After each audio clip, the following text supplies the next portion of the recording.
मेरे बड़े भाई और गुरु आदरणीय अवधेश जी के हैं। जो पहला बिरहा आपने लिखा था तो गाया भी आप ही ने कि किसी और ने? पहले के दौर में सवाल जवाब का बिरहा होता था। तो अपने जितने भी कलाकार हैं, मैं हर तरह से उनके प्रति समर्पित हूँ। अभी जो बिरहा की स्थिति है उससे आप संतुष्ट हैं या असंतुष्ट हैं? बिरहा अपने उद्देश्य से कुछ भटक रही है। इस अखाड़े में भी कौन कौन लोग हैं, कितने लोग हैं, कहाँ के लोग हैं? हर कौम के लिए जो भी कला को चाहने वाला, कला को प्रस्तुत करने वाला है, द्वार खुला है।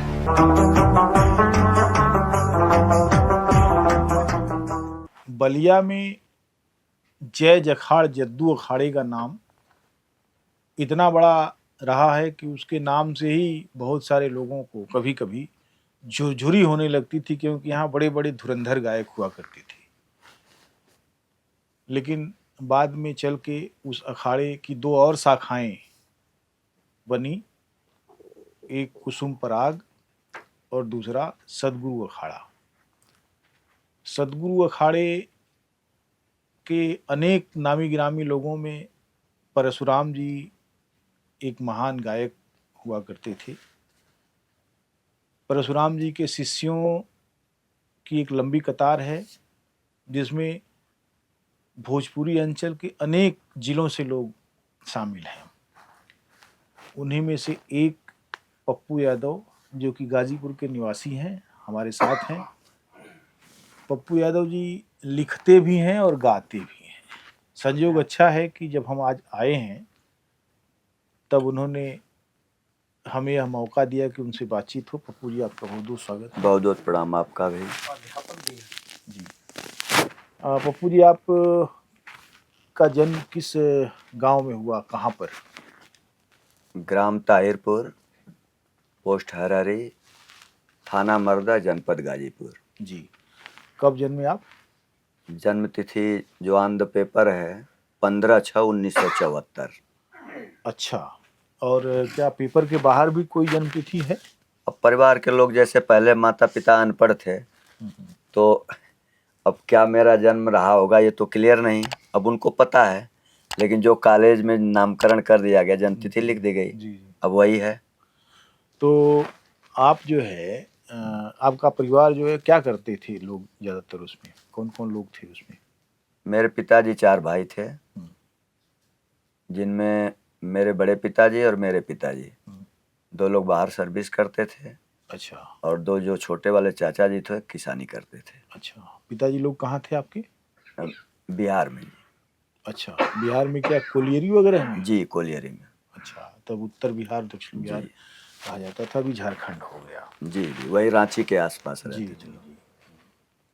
तो आपकी पढ़ाई लिखाई कहाँ हुई? कक्षा 5 तक की पढ़ाई गांव में प्राथमिक विद्यालय बरिंदा में हुई। जी। उसके बाद मिडिल की पढ़ाई घर से 3 किलोमीटर दूर वाराणसी गोरखपुर हाईवे पर एक विद्यालय है, शांति निकेतन इंटर कॉलेज बरही गाजीपुर। जी। मिडिल तक की पढ़ाई वहाँ हुई। फिर हाई स्कूल की पढ़ाई मेरी श्री शिव कुमार शास्त्री इंटर कॉलेज जंगीपुर में। इंटरमीडिएट में पुनः मैं 75 नेशनल इंटर कॉलेज मर्दा में आया। उसके बाद मेरी पढ़ाई का क्रम आगे बढ़ता रहा। आगे मैं स्नातक स्तर पर जनपद मऊ में DCS के PG कॉलेज मऊ नाथ भंजन में मैं BA और MA की पढ़ाई किया। उसके बाद आपने आजीविका के लिए कौन सा क्षेत्र चुना? आजीविका तो मेरी शुरू से कृषि ही रही, क्योंकि मैं हाई स्कूल इंटरमीडिएट में जो है कृषि का ही छात्र रहा। अच्छा, उसके बाद मैं मतलब फिर BA में गया, तो वहाँ थोड़ी दिशा मेरी बदल गई। अब चूंकि इंटर के बाद मैं सही दिशा निर्देश किसी के द्वारा नहीं मिला कि मुझे कौन सा क्षेत्र चुनना चाहिए।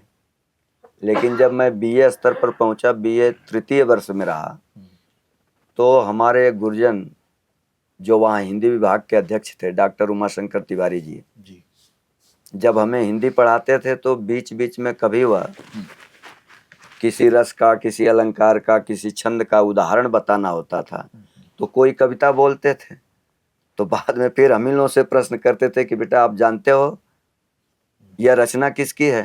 ये डॉक्टर उमाशंकर तिवारी की है। तो वहीं से मेरे मन में एक ललक, एक भावना जागृत हुई कि क्या मैं कुछ पंक्तियां जोड़ करके कविता लिख सकता हूँ। तो वहाँ गुरुजी ने मुझे बताया कि स्नातक स्तर पर जब हिंदी का पेपर आप देते हो, यदि स्वरचित उदाहरण देते हो तो मार्क अच्छे मिलते हैं। तो मैंने प्रयास शुरू किया और वहीं से काव्य सृजन की ओर मेरा मन चल पड़ा। जी। उसके बाद फिर कहाँ से यात्रा चलती रही? इसके बाद जी 1995 यानी जब मैं एमए प्रथम वर्ष में था, तो मेरे मन में फिर भाव आया। मेरे गांव के कुछ लोग यह कहने लगे कि जब तुम कोई कविता लिख सकते हो तो क्यों न बिरहा गाते हो। अच्छा। और बिरहा लिखो। तो धीरे धीरे मेरे मन में भाव जागृत होने लगा। तो पहले तो आपने हिंदी में कविता लिखी होगी? जी, खड़ी हिंदी।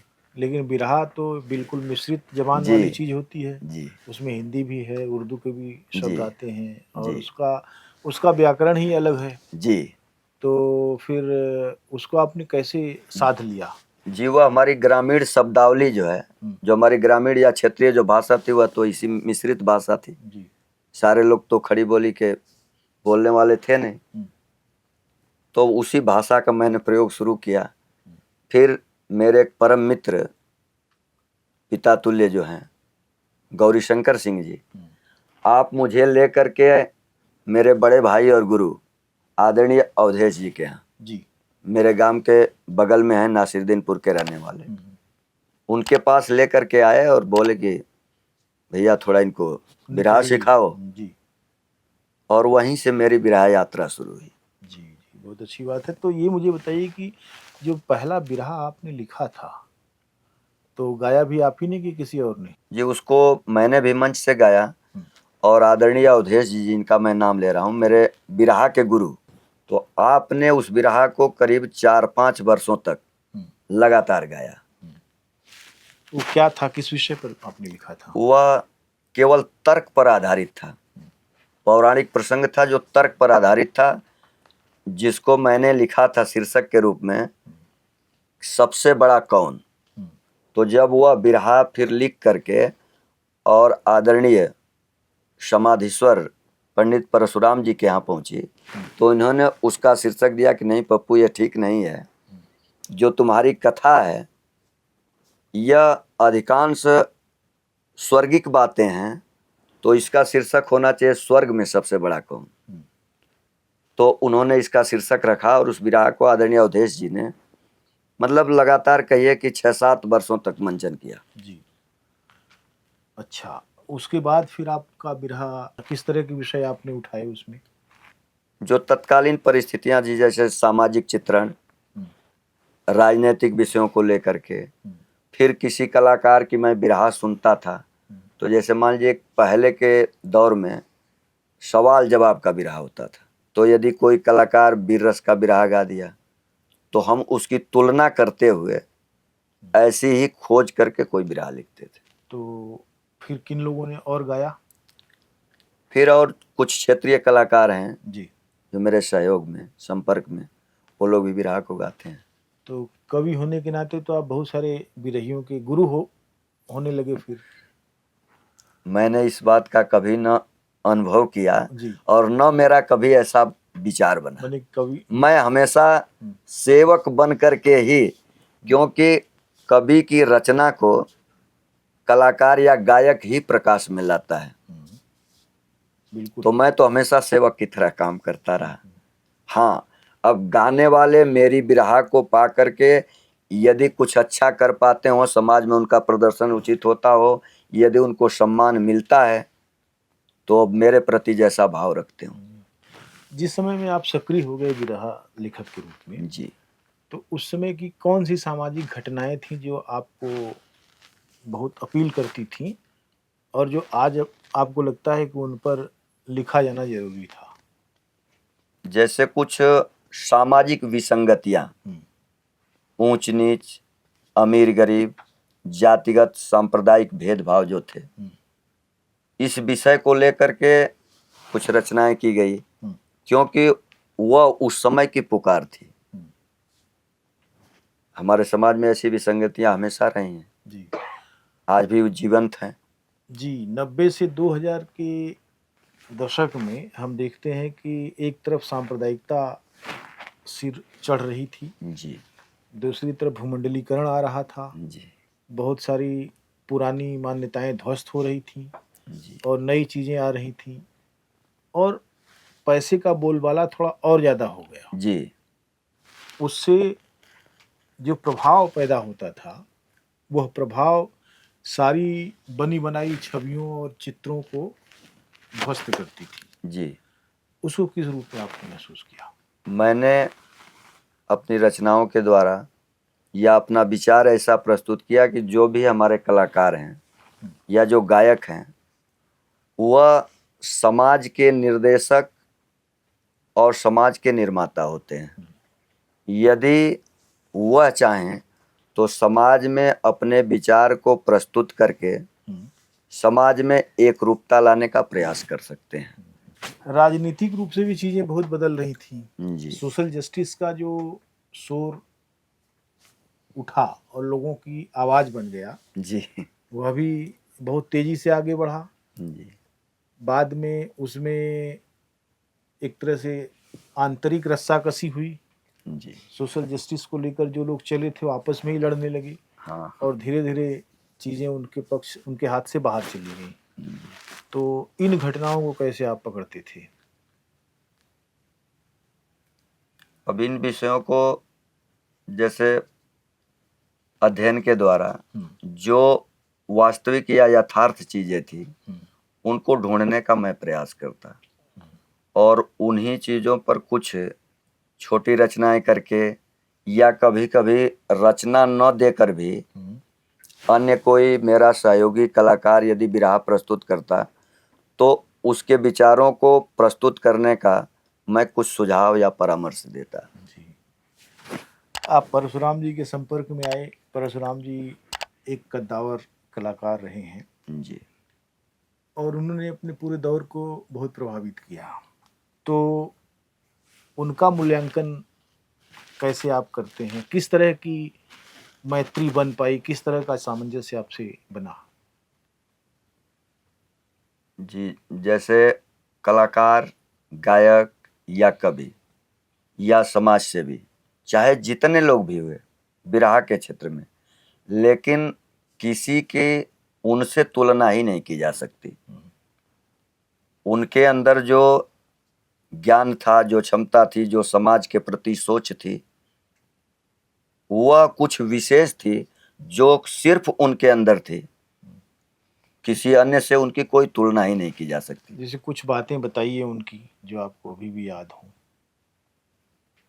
जैसे कभी भी बिरहा मंचन होता था या जैसे यह कहा जाए कि वह अपने लोगों का या अपने साथ रहने वालों का किस तरह से उत्साहवर्धन करते थे या किसी को सही मार्ग बताते थे।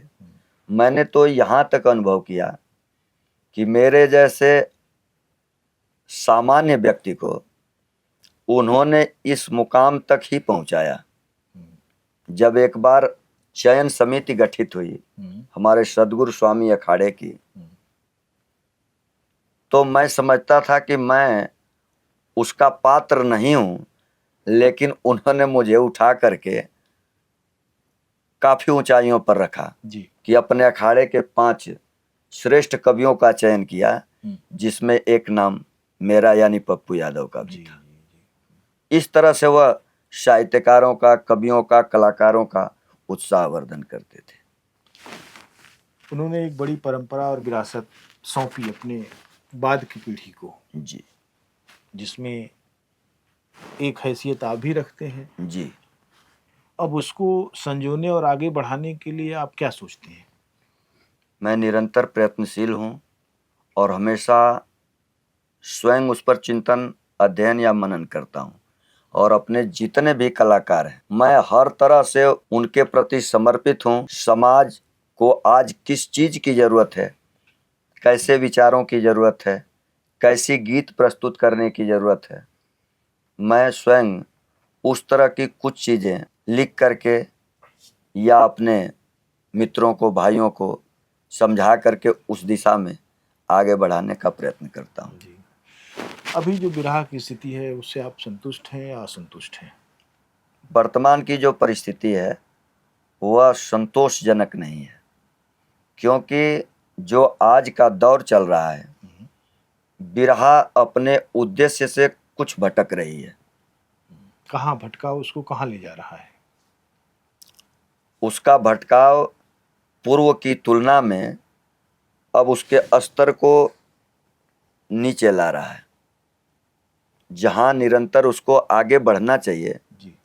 तो वह उसका विकास नहीं बल्कि गिरावट आ रही है उसमें। कैसे ठीक किया जा सकता है सामूहिक प्रयत्न से? जी, बिरहा जिस उद्देश्य को लेकर के शुरू हुई और वह अपने उद्देश्य के मार्ग पर चलते हुए बिरहा को बुलंदियों तक पहुंचाई, तो उन विषयों को हमेशा ध्यान में रख करके, चाहे लेखन या गायन हो, क्योंकि जो गायक होता है या कवि होता है वह समाज का निर्माता होता है, समाज का पथ प्रदर्शक होता है। तो वह हमेशा इतनी सावधानी रखे कि उसके व्यवहार से, उसके शब्दों से किसी तरह का सामाजिक आघात न पहुंचे। जी। जैसे एक चुनौती बहुत बड़ी आई है कि अभी लोगों के जहन में असली दुश्मन की पहचान मिट गई है जी या उसको मिटा दिया गया। जी अब नकली दुश्मनों से वो लड़ रहे हैं, जी जिनसे उनका कभी कोई ऐसा रिश्ता नहीं रहा जो गुत्थम गुत्था या षड्यंत्र का रिश्ता रहा हो, जी रस्साकसी नहीं रही कभी। एक सामाजिक जो रिश्ता था वो बेहतर था, लेकिन अब वो बेहतर रिश्ता खत्म हो रहा है। जी ये एक बड़ी चुनौती है, बिरहा के सामने भी ये चुनौती है। जी बिरहा पिछले कुछ वर्षों से हिंदुत्व का प्रचार करने लगा है, जबकि भारत में कई राष्ट्रीयताएं हैं, कई संस्कृतियां हैं, कई धर्म हैं और सारे लोग एक उत्पादन प्रणाली के हिस्से हैं। यह एक संकट है कि हिंदुत्व का प्रचार करके कुछ निहित ताकतें सत्ता में तो आई हैं, जी लेकिन उन्होंने समाज का जो ताना बाना है उसको क्षतिग्रस्त कर दिया है। जी। इसको ठीक करने में बिरहा की क्या भूमिका हो सकती है? बिरहा हमेशा से धार्मिक एकता को आगे बढ़ाने का प्रयास करती है। हर धर्म में समभाव को ही इसने प्रेषित किया है। अब राजनीतिक परिदृश्य या परिवेश जो भी हो, लेकिन जो बिरहा गायन है या बिरहा के जो कलाकार हैं, जो लेखक हैं, वह हमेशा धार्मिक, राजनैतिक, सामाजिक और सांप्रदायिक एकता के भाव को ध्यान में रख कर ही गीत का लेखन और गायन करते हैं। जी। जैसे एक आपने ध्यान दिया होगा, जी 20वीं शताब्दी में आखिरी दशक जब चल रहा था, जी आखिरी दशकों में दो नाम मुसलमानों के बीच से उभरे थे और बड़े नाम बन गए। जी एक हैदर अली जुगनू जी और एक मुस्तफ़ा। जी। लेकिन अभी कोई मुस्लिम गायक नहीं दिखाई पड़ता है। इसके पीछे क्या वजह हो सकती है? कभी आपने नहीं, ऐसा आज भी 2-3 गायिकाएं प्रकाश में हैं बिल्कुल। जैसे ये एक नूरजहां बेगम है गोरखपुर की? जी, और एक अंसार जी हैं अच्छा पुरुष में। इन लोगों की काफ़ी बिरहा चल रही है। अच्छा। जी हाँ, लेकिन ये अभी उस लेवल पर नहीं आ पाए कि इनका नाम स्वतंत्र रूप से जाना जाए। जी बिरहियों की भीड़ में ये जी अपनी पहचान बनाने के लिए हाँ कोशिश कर रहे हैं। लेकिन ये सवाल है निश्चित रूप से कि कुछ चीज़ें बढ़ी हैं, महिलाओं की संख्या बढ़ी है इधर, हाँ मुस्लिम गायकों का एक तरह से कहिए कि बहिष्करण हो गया, अब वो नहीं आते।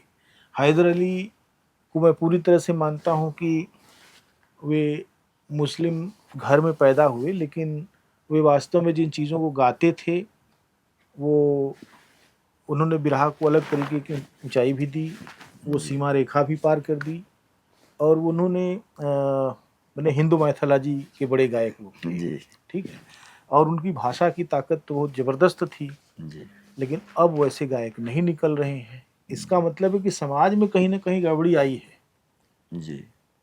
उसके पीछे हैदर अली के गुरु रामधार यादव जो है, जी जिन्होंने उनको एक तरह से विकसित किया और उनके लिए बहुत कुछ किया, और हैदर अली ने भी उनके लिए बहुत कुछ किया, वो भेद नहीं था समाज में, लेकिन अभी भेद हो गया है। अभी जो आपका अखाड़ा है, क्या सभी जातियों और सभी धर्मों के जो गायक और लेखक और दूसरे लोग हैं, उन सबको भी अपने में समाहित करता है? जी, पूरी तरह। अच्छा। यह जो दरबार है सदगुरु स्वामी अखाड़ा, जी।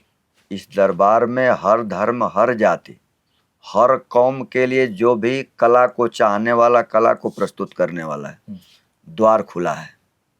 और पूरी तरह से उनका सहयोग करने के लिए भी यह सदगुरु स्वामी अखाड़ा समर्पित है। कितने कभी लोग हैं किसी के साथ भेदभाव नहीं है। इस अखाड़े में? भी कौन कौन लोग हैं, कितने लोग हैं, कहाँ के लोग हैं? अभी इस अखाड़े में बलिया जनपद से हैं, बिहार प्रदेश से भी हैं, मऊ, गाजीपुर, आजमगढ़, वाराणसी, मिर्जापुर, सोनभद्र, प्रयागराज। तो ये चल रहा है अभी। जी।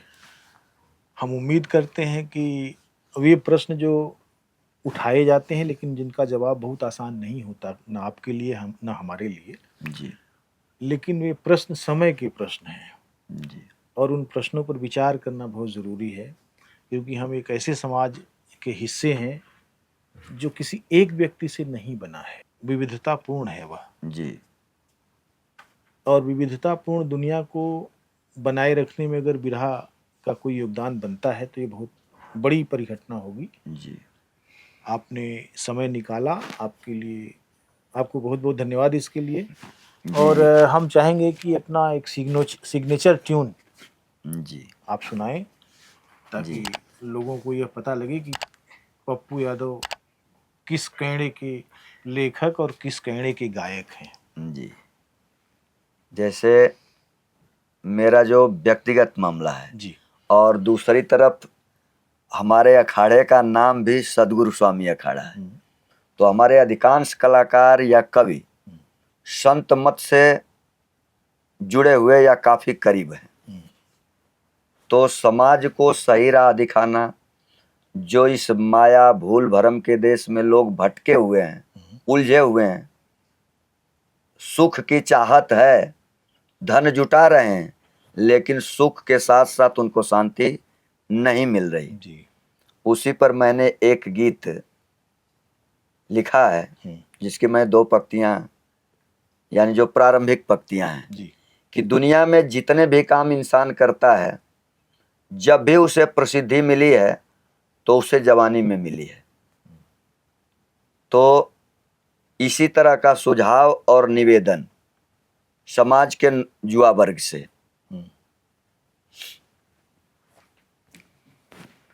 अरे राम जी का कैला, राम जी का कैला भजनिया ये बाबू,